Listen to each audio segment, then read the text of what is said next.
Para acabar con el poderío de los directores rojos, los oligarcas necesitaban apoyo político. Políticamente resultaba difícil despojar a los directores rojos de su poder. Ni siquiera el gobierno, ni aún Chubais, tenía la fuerza suficiente para vencer con facilidad en esta batalla. Parecía que los comunistas ganarían las inminentes elecciones presidenciales de 1996.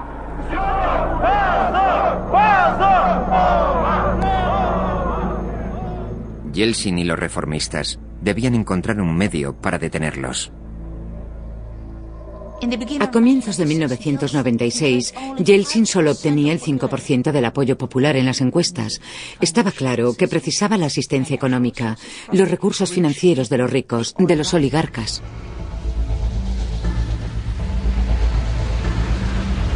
El gobierno y los oligarcas se necesitaban mutuamente y debían ponerse en marcha inmediatamente. El gobierno temía el retorno de los comunistas, los oligarcas perder sus fortunas.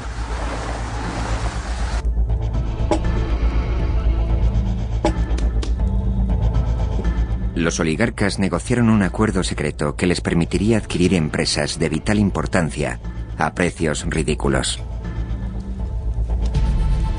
Potanin propuso un plan de privatización tremendamente controvertido que aún se emplea hoy en día. Un programa de préstamos a cambio de la adquisición de acciones.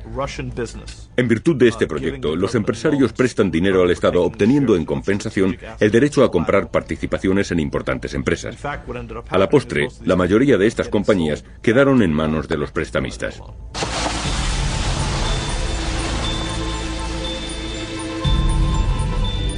El dinero de los oligarcas financiaría la campaña presidencial de Yeltsin. En contrapartida, estos reclamaban los puestos de mando.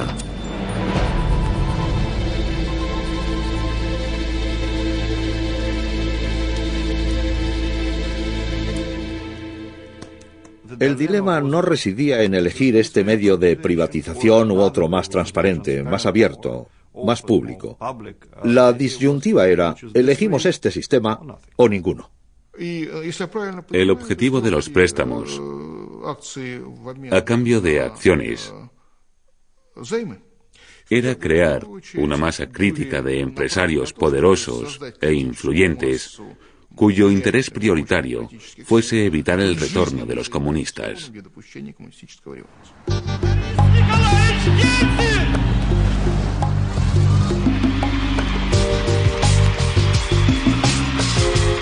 Por medio de sus medios de comunicación y sus riquezas, los oligarcas respaldaron la campaña de reelección de Yeltsin.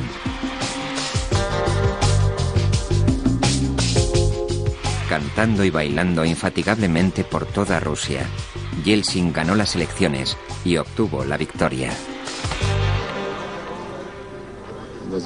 Potanin se sumó al gabinete de Yeltsin, convirtiéndose en el portavoz directo de los oligarcas en el Kremlin. Potanin había obtenido la compañía Norilsk y con ella un tercio del níquel mundial.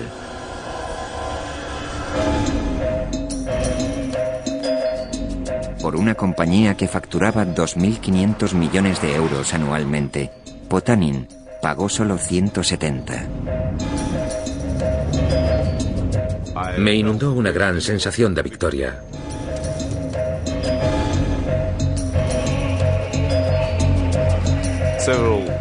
Varios años antes era impensable un enfrentamiento con los directores rojos.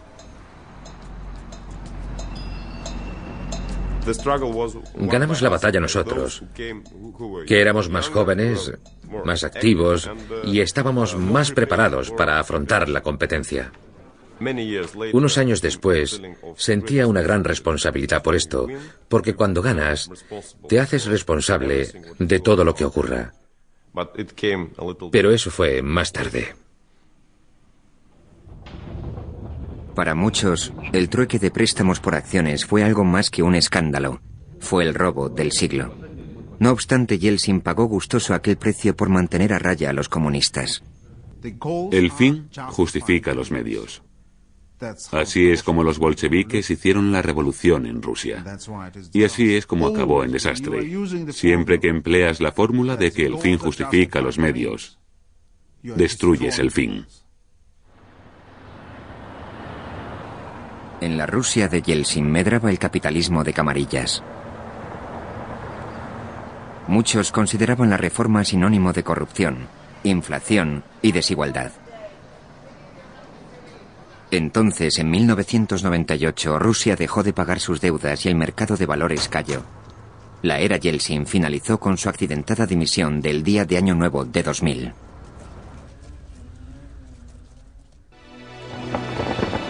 A comienzos del nuevo milenio finalizaba una década de transformaciones radicales. Un mundo que poco antes confiaba en el socialismo, la planificación central y el proteccionismo, ahora depositaba su confianza en el mercado. Es impresionante lo sucedido en los últimos 20 años o poco menos. Se diría que el mundo entero ha cambiado de opinión. En todas partes, India, China, Asia, Latinoamérica, Europa, Norteamérica y sobre todo en los países comunistas, los estados se han retirado de los puestos de mando de la economía.